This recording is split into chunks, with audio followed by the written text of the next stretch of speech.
It was the biggest day of my sister's life, or so she thought. The room was filled with elegant decor, laughter, and the faint sound of a piano playing in the background. People were smiling, all dressed up in their finest clothes, celebrating love. But I was just standing there in the corner, my heart heavy with a storm of emotions. My sister, the one person I should have been closest to, was getting married. Yet, I couldn't shake the feeling that this was somehow a betrayal. You see, she'd made my life miserable for as long as I could remember. I tried to smile, tried to be happy for her, but everything felt wrong. She'd always been the golden child, the one who could do no wrong in the eyes of everyone around us. And there I was, just a shadow, someone who never quite measured up in her world. She'd made sure of that. I remember when we were kids, she used to call me names. "You'll never be as good as me," she'd say, with that smug look on her face. I wasn't allowed to get the same attention. And then, as we got older, things didn't change. In high school, when I was trying to figure myself out, she'd mock my every move. If I wore something she didn't approve of, she'd call me out in front of everyone. If I got good grades, she'd say I was trying too hard. Everything I did was wrong, just not good enough for her. But I kept quiet, hoping things would change. And now, as she was about to walk down the aisle, I thought maybe this time she'd show some respect. But no. As the ceremony began, I felt it. Her eyes on me, the sharp judgment in her gaze. I had become a target again. It was supposed to be a day to celebrate her, but instead, it felt like another opportunity for her to humiliate me. The moment she stood up to give her speech, I knew something was coming. She looked at the crowd with that confident grin of hers, holding the microphone, eyes scanning over the guests. And then, her eyes locked with mine. "Well, I guess we'll finally see who can actually keep a man interested," she said, her voice dripping with venom. The room went silent. I felt every pair of eyes shift in my direction, and I could feel my skin burn with humiliation. The words stung like a slap across my face, leaving me frozen in place. I wasn't surprised. After all, this was typical for her. But what hurt the most was how easily she made me the joke of the night. My hands clenched into fists at my sides, but I couldn't bring myself to react. I just stood there, biting my lip, willing myself not to cry. But then, something unexpected happened. I wasn't sure what I was expecting from the crowd, maybe awkward laughter or a nervous cough, but I didn't expect what came next. My sister's fiancé, Jake, stood up from his seat. He was tall, broad-shouldered, and always seemed so calm and collected. But today, something in his expression had shifted. He looked at her, and then at the crowd. For a brief moment, I thought he was going to ignore what had just happened. But I was wrong. Without a word, Jake walked up to the stage, his steps firm and determined. People started whispering, unsure of what was happening. My sister, still holding the mic, gave him a confused look. But Jake wasn't fazed. He took the mic from her hand, his fingers brushing hers. The room was dead quiet now, every single person on the edge of their seat, waiting for the next move. "I'm sorry," he said, his voice calm but loud enough for everyone to hear. "But no one, and I mean no one, is going to talk to my future wife like that. Not on this day, not ever." The words hung in the air like a challenge, daring anyone to disagree. I couldn't believe it. This wasn't the man I thought I knew. This wasn't the Jake who had always seemed so passive, so easygoing. This was someone entirely different. For a brief moment, I thought my sister might defend herself, but instead, her face twisted in disbelief. The entire room was watching, waiting to see if she'd say something, but she didn't. Jake turned to face the guests, his gaze scanning across the room. "I'm going to say it once, and I want everyone to hear me clearly," he continued, his voice low but carrying a weight that made everyone hush even further. "Anyone who thinks they can treat people like that, like they're beneath you, doesn't belong in my life. Not now, not ever. And if anyone else thinks it's okay to make anyone feel small in this room, well, they can leave." I saw my sister's face turn red. The room, once filled with murmurs and chatter, was now still as stone. The silence was deafening. My sister looked at Jake, her eyes wide with shock, and then she looked at me. The tables had turned. She had no idea how to respond. It felt like a weight had been lifted off my shoulders. I had spent years swallowing the pain she'd caused me, trying to be the bigger person, but Jake's words were like a shield, protecting me from the years of torment. For the first time in my life, I wasn't the one left in the shadows. I wasn't the one who had to shrink away from her cruelty. My sister opened her mouth, but no words came out. It was as if her own words, her insults, had been used against her in a way she never saw coming. And I could see it, the fear in her eyes, the realization that she had underestimated me, and the power she had always had over me was now slipping away. The crowd was stunned, unsure of how to react. Some looked uncomfortable, others were still processing what had just happened. But Jake stood tall, holding the mic firmly, eyes unwavering.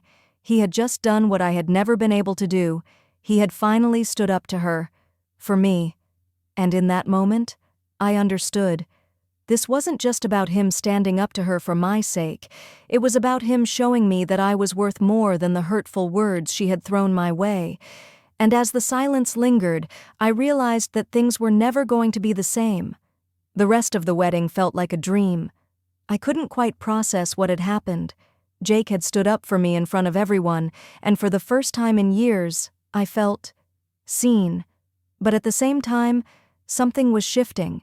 My sister's anger was palpable. The smile that had been so bright on her face earlier in the day had completely vanished. The coldness in her eyes, the way she avoided making eye contact with me, it was as if she was seeing me for the first time, and not in a good way. People murmured behind their hands, exchanging glances, but the atmosphere had changed.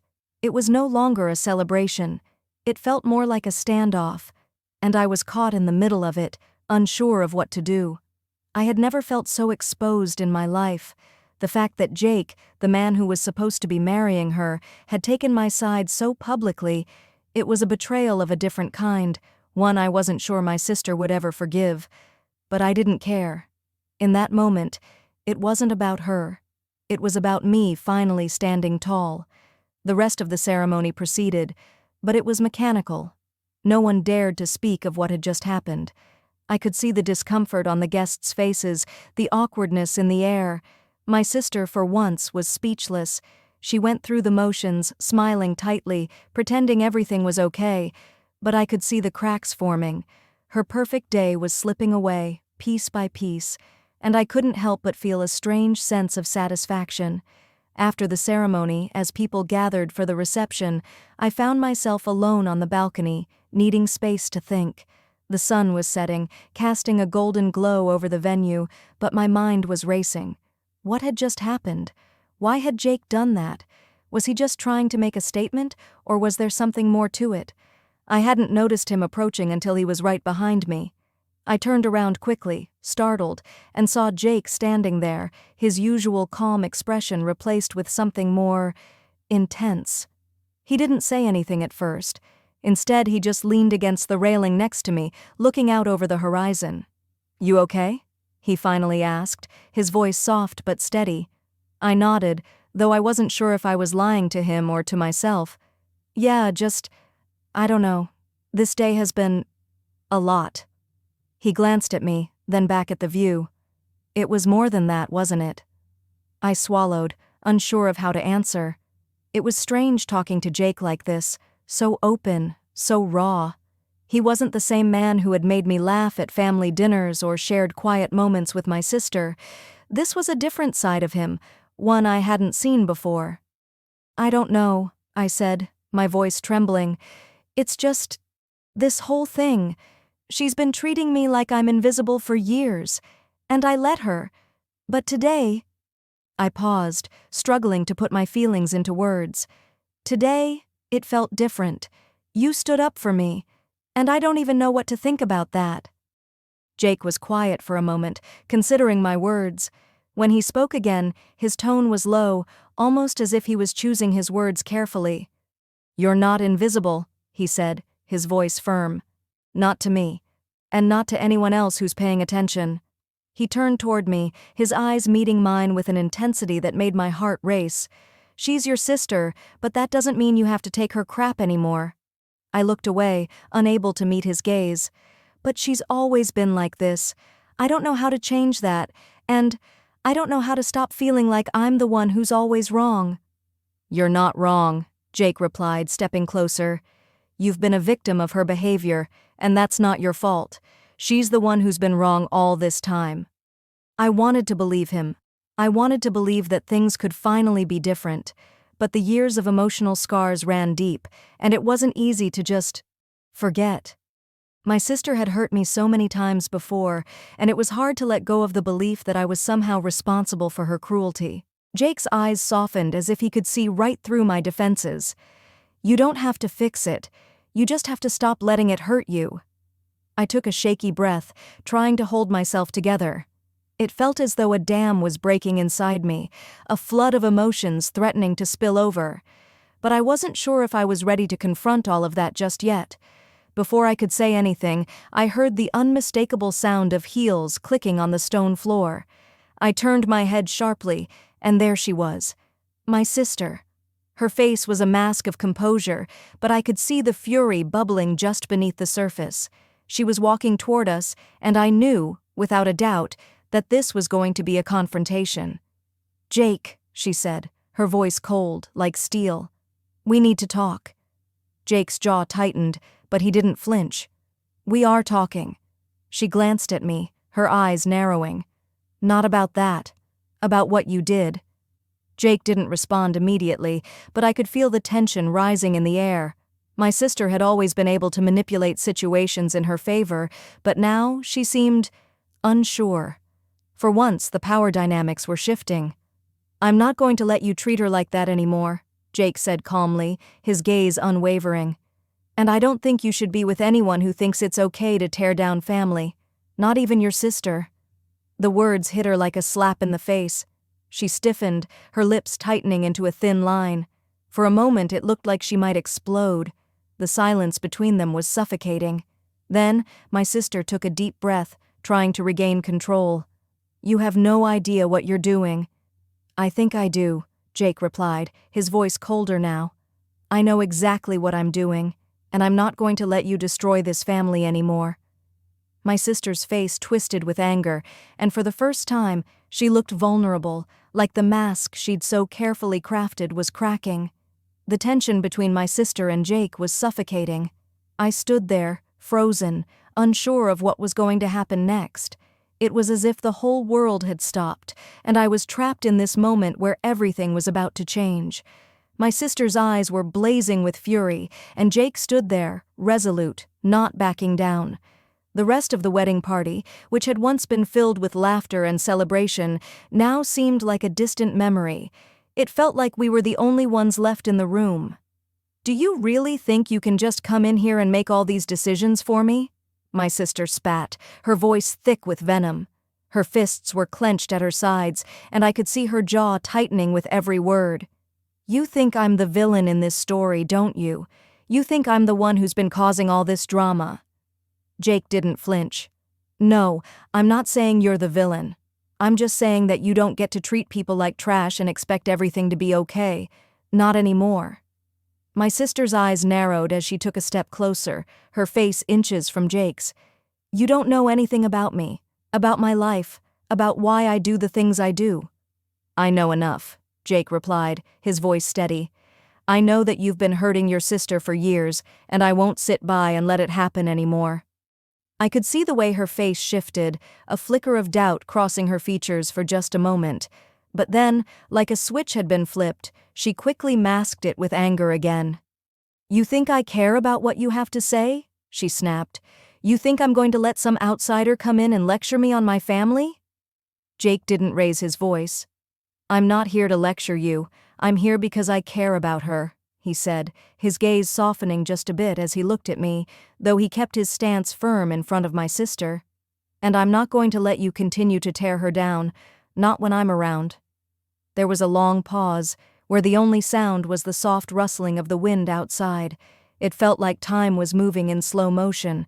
My sister's face was a mask of anger, but underneath it, I could see the vulnerability she was trying so hard to hide. It was like the weight of her own guilt was starting to crush her, and she didn't know how to handle it. "You think you're so much better than me, don't you?" she said suddenly, her voice trembling just slightly. "You think because you have this perfect life, this perfect fiancé, that you can come here and fix everything, but you don't know the first thing about me?" Jake didn't respond right away. He just stood there, watching her, and for the first time, I noticed something in his eyes. It wasn't pity. It was understanding. He wasn't trying to fight her or win this argument. He was just standing there, letting her have her moment. He was waiting for her to realize something, to face the truth she had spent so long avoiding. And then, she cracked. "I'm not perfect," my sister said quietly, her voice barely above a whisper. She looked down at her feet, as if the weight of her own words was too much to bear. "I've been scared my whole life. Scared of losing control, scared of not being good enough, scared that if I didn't keep everyone in line, I'd be nothing." The air around us seemed to shift. For the first time in years, my sister was showing vulnerability, something I hadn't seen since we were children. She wasn't the person I had always hated. She wasn't the sister who had tormented me, the one who had tried to make me feel small. She was just a person, struggling like everyone else. I didn't know how to react. Part of me wanted to be angry, wanted to yell at her for all the years of torment she had put me through. But another part of me, the part that had always longed for some kind of connection with her, wanted to reach out and say something to make her feel less alone. But before I could speak, my sister wiped her eyes quickly, as if embarrassed by her moment of weakness. She took a deep breath and stood straighter, her walls going back up. "I don't need your sympathy," she said, her voice hardening again. "I don't need you or anyone else telling me what to do. I'm fine on my own." And just like that, the moment was over. The vulnerability she had shown was gone, replaced with the same icy demeanor that had always kept people at a distance. It was like she had put on her armor again, ready to face the world as the person she thought she needed to be. Jake looked at her, his expression unreadable. "I'm not here to give you sympathy," he said quietly. "I'm here because I care about your sister. And whether you like it or not, we're a team now. So maybe it's time you start thinking about what that means." There was a silence between them, and then my sister turned and walked away without another word. She didn't look back. And just like that, the confrontation was over. Jake turned to me, his face softening as he looked at me with concern. "Are you okay?" I nodded, but I wasn't sure if I was lying to him or to myself. My emotions were a tangled mess. I had never imagined this day would unfold like this.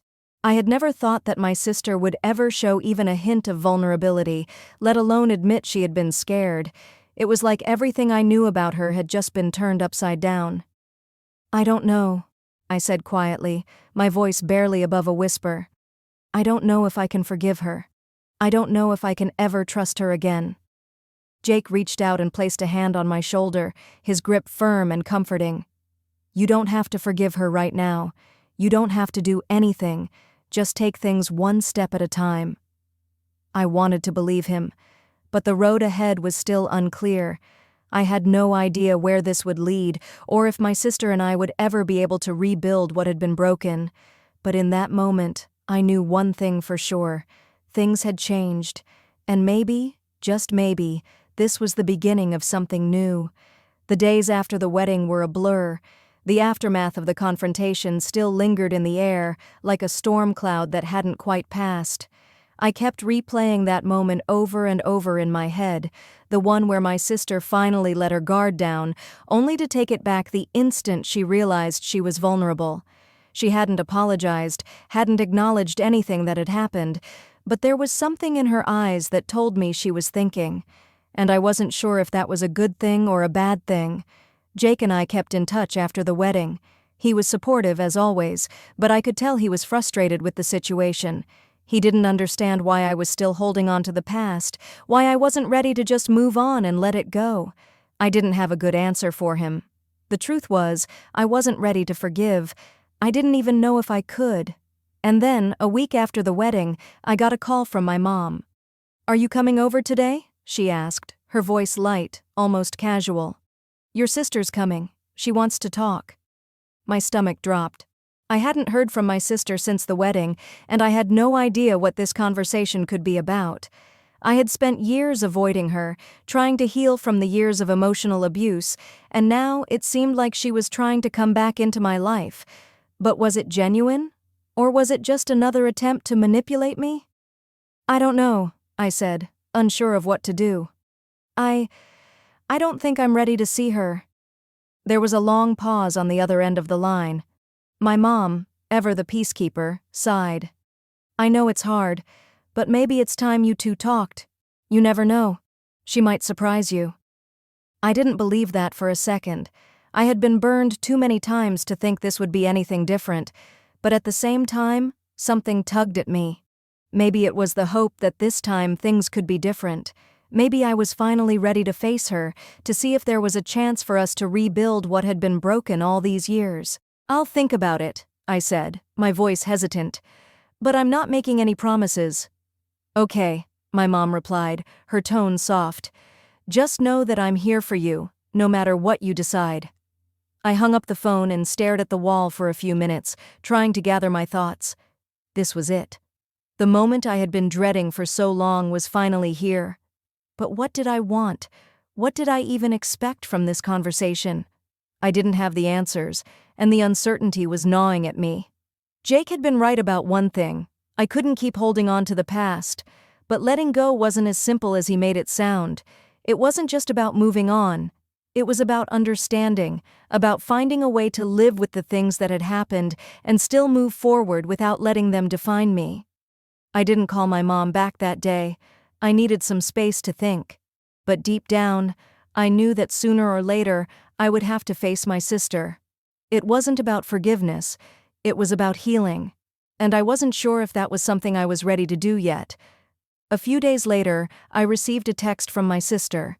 It was short, almost cold, but it carried a weight that I couldn't ignore. I'm sorry. Can we talk? The words hit me like a punch to the gut. Sorry. It was the one word I had been waiting to hear for so long, but now that it was there, I didn't know what to do with it. Was it sincere? Or was it just another empty apology, the kind she had given me in the past? I stared at the screen for a long time, my finger hovering over the keyboard. I didn't want to be weak. I didn't want to fall for her tricks again. But at the same time, a part of me wanted to believe that she was finally seeing the damage she had caused. A part of me wanted to believe that things could be different. I didn't respond right away. Instead, I put my phone down and walked over to the window, looking out at the city below. The sun was setting, casting a soft orange glow across the buildings. The world outside seemed calm, peaceful, but inside, I was torn apart. How could I possibly move forward when everything was still so unresolved? The next day, I went to my mom's house. I didn't know what else to do. I needed answers, even if I wasn't ready to hear them. When I arrived, my sister was already there, sitting at the kitchen table, looking tense and uncomfortable. She wasn't the same confident, collected woman I had seen on her wedding day. Now she looked small, almost vulnerable. The walls she had built around herself were crumbling, and I wasn't sure if I should feel sorry for her or if I should be angry that it had taken her this long to show any sign of remorse. Hey, I said, my voice flat as I sat down across from her. You wanted to talk? She nodded, her eyes avoiding mine. I don't know where to start, she said quietly, her voice unsteady. I need you to know that I'm sorry. I've been terrible to you, and I don't know how to fix that. I don't even know if I can. I didn't say anything. I just sat there, waiting for her to continue, unsure of what I was feeling. There were so many emotions swirling inside me, anger, sadness, confusion, hope, but none of them felt clear enough to act on. It was like I was standing on the edge of a cliff, unsure of whether to jump or turn back. I've been jealous of you, she said, her voice barely above a whisper. For years. I've resented you for things I shouldn't have, and I've hurt you because I didn't know how to handle it. I didn't know how to be your sister. I was silent for a long time, processing her words. I had always known that my sister had some deep insecurities, but hearing her admit them so openly was a shock.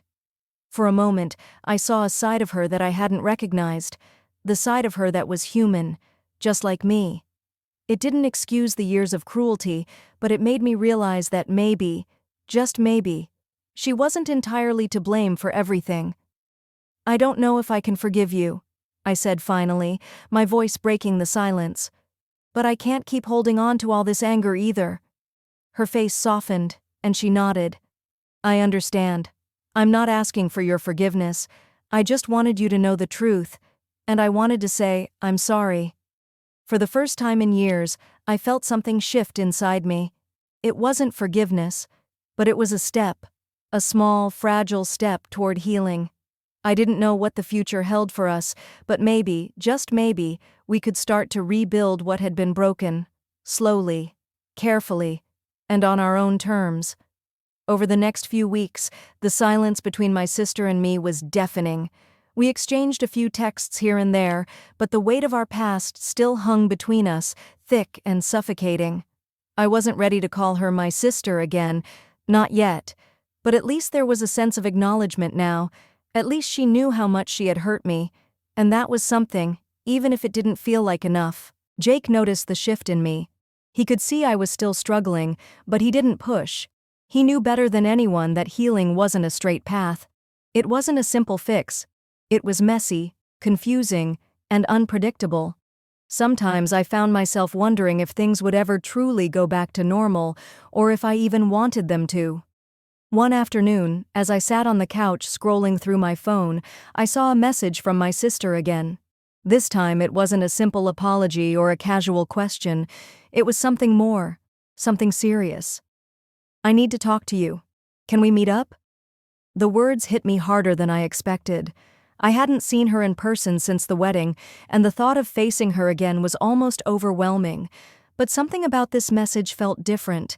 It wasn't just about our past anymore. It felt like she wanted to move forward. At least, that's what I hoped. I stared at the screen for a long time, my heart pounding in my chest. Part of me wanted to say no, to shut her out again, to protect myself from more hurt. But another part of me, the part that had always longed for a real relationship with her, wanted to say yes. I wanted to believe that we could fix this, that maybe, just maybe, we could both start fresh. I took a deep breath and typed back, "When and where?" She responded quickly with a place near our old family home, a small cafe that had been there for years.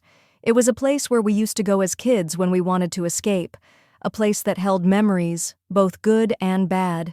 It felt like a strange choice, but maybe that was the point.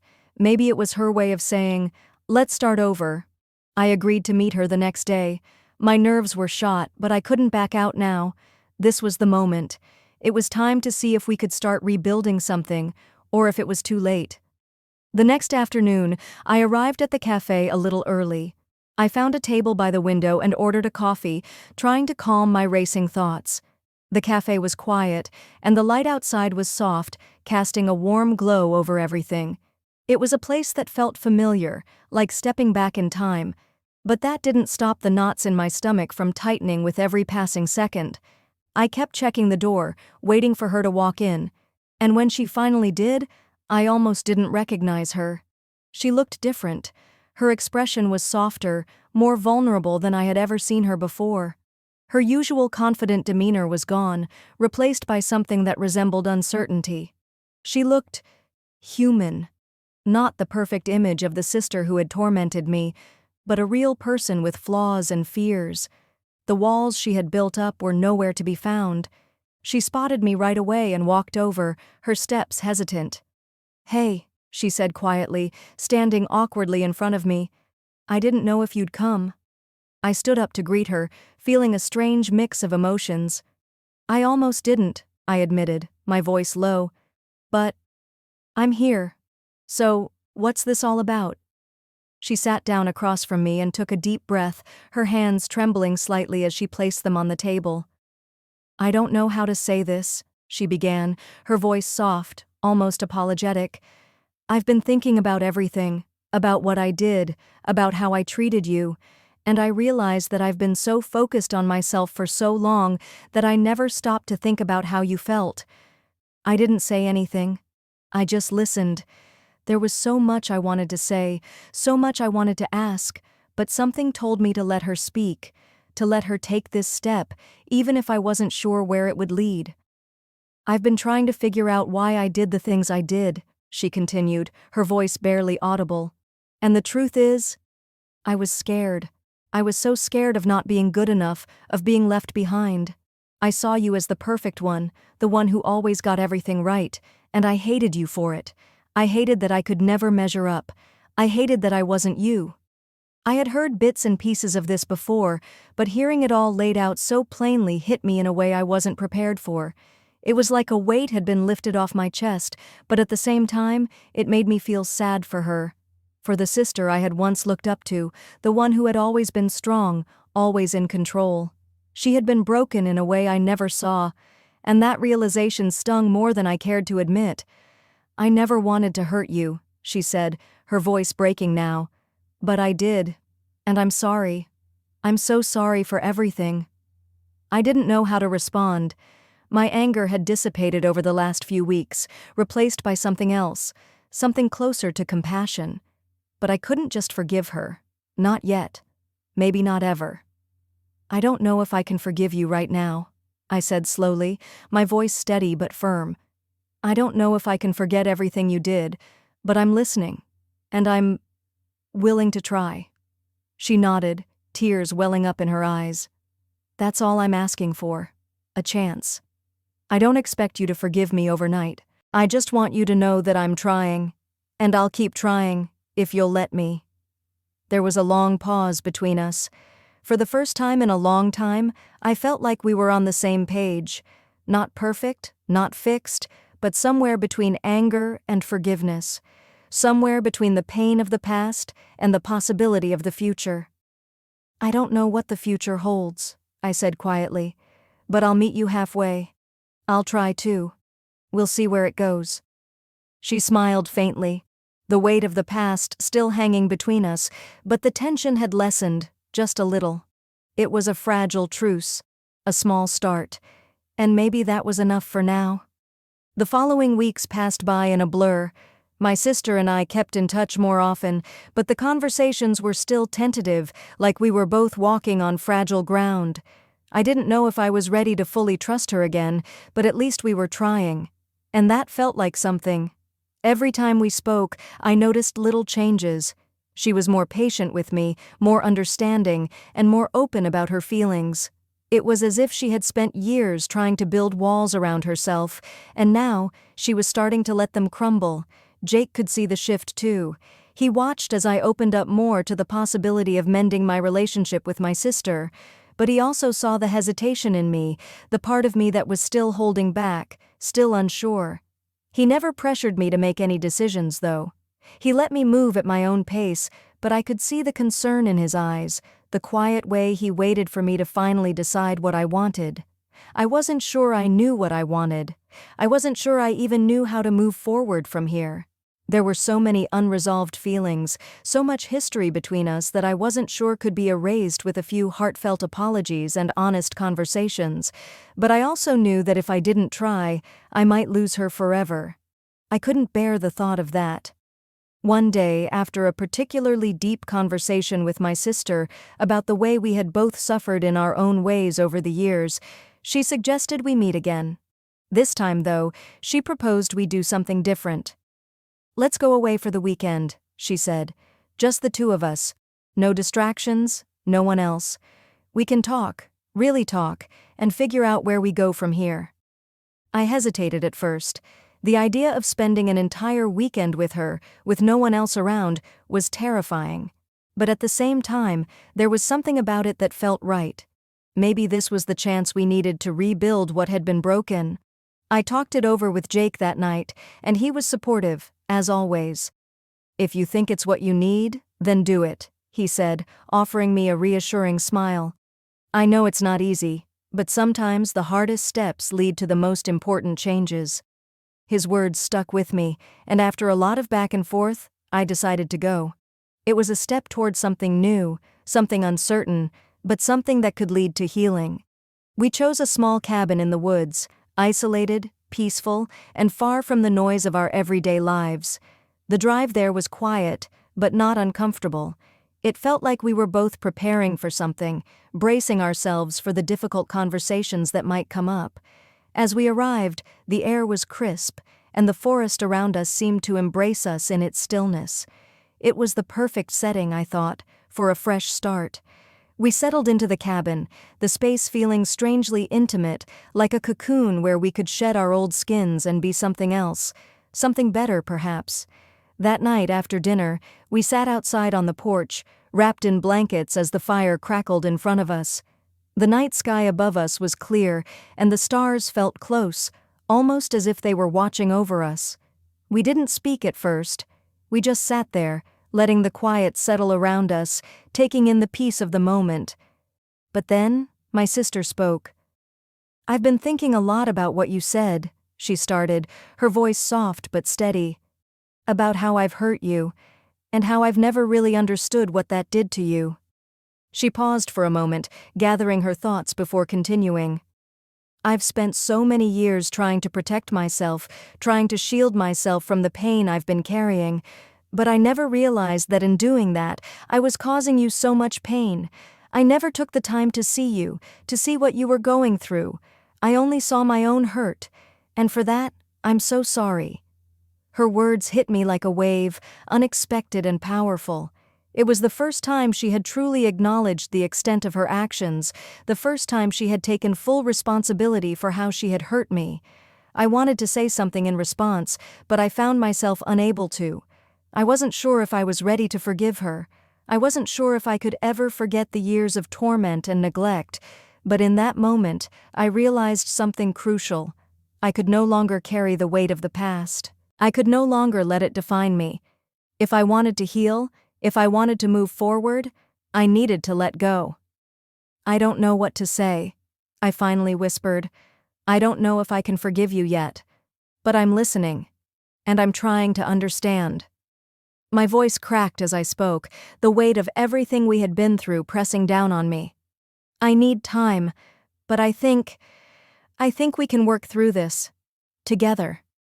My sister looked at me, her eyes filled with a mix of relief and sorrow. "That's all I want," she said softly.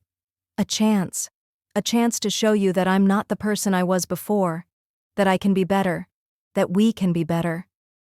We sat in silence for a while, the fire warming our faces as the night stretched on. There was still so much to say, so much to process, but for the first time in a long time, I felt a glimmer of hope. It wasn't much, but it was enough.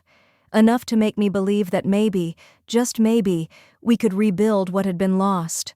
That night, as I lay in bed, I realized something important. Healing wasn't about forgetting or erasing the past. It was about moving forward, piece by piece, and learning to trust again. The next few days felt like they were suspended in time. We spent our mornings talking, slowly and cautiously picking apart the threads of our relationship. Every word seemed heavy, charged with the weight of the years that had passed, the hurt that had accumulated. But there was something else there too, something I hadn't expected. There was a tenderness in our conversations, a quiet understanding that had been missing for so long. For the first time in what felt like forever, I saw my sister as a person, not just a source of pain, and, maybe for the first time, she saw me the same way. Not as someone she had to compete with or resent, but as someone who had been hurt, just like her. We spent the next few days in this strange space between reconciliation and uncertainty.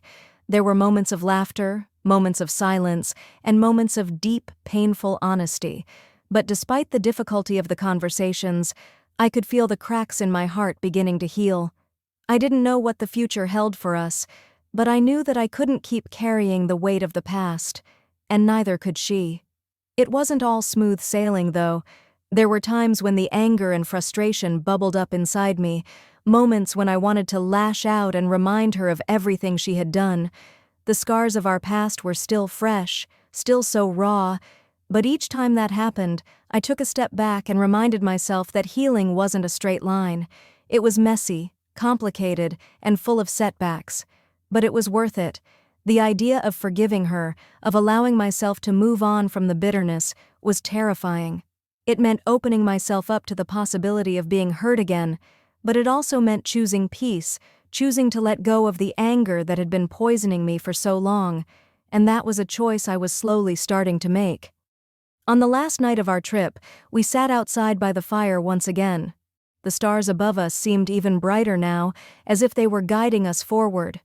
We had spent the entire evening talking about our childhood, about the things that had torn us apart, and the things that had kept us together, even when we didn't realize it. There were tears, there was laughter, and there was a shared understanding that we had both been damaged in different ways. But in that moment, I realized that we were both still standing. We had both survived the years of silence, the bitterness, and the hurt. And now, we were choosing to move forward. "I know I can't change what I've done," my sister said quietly, her voice tinged with regret. "But I want you to know that I'm sorry. I'm sorry for the way I treated you, for the things I said, and for the way I pushed you away when you needed me the most." Her words weren't new, but this time, they felt different. They felt real, like she truly understood the depth of the pain she had caused. I looked at her, feeling the weight of the moment settle over me. For so long, I had carried the anger and resentment like a shield, but now, for the first time, I was beginning to lower it. I wasn't sure if I could fully forgive her yet, but I was willing to try. I was willing to give us both a chance to heal, a chance to rebuild what had been broken. "I'm not sure I can forgive you yet," I said softly, my voice steady but unsure. "But I can try. And I think that's enough for now." She nodded, a small, understanding smile tugging at her lips. "That's all I'm asking for. A chance to prove that I'm not the person I used to be, that we can be something better, together." We sat there for a long time, watching the fire flicker and fade into embers. The silence between us wasn't uncomfortable anymore.